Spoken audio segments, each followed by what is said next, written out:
অঘটন ঘটাচ্ছি এই ভালো হয়েছে। হ্যাঁ, আমি এই জন্য আছি।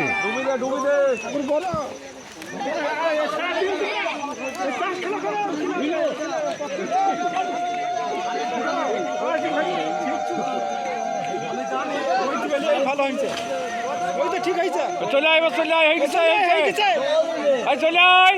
আরে 7 পাক জায়গায় ঘোরা হয়ে গেছে আবার কি দিলি না কথা শুনে না মানে সব বাসন বুঝছি। হ্যাঁ বড় হতেই আরে স্প্রে করি তবে ঠাকুর ডুবাই স্প্রে করি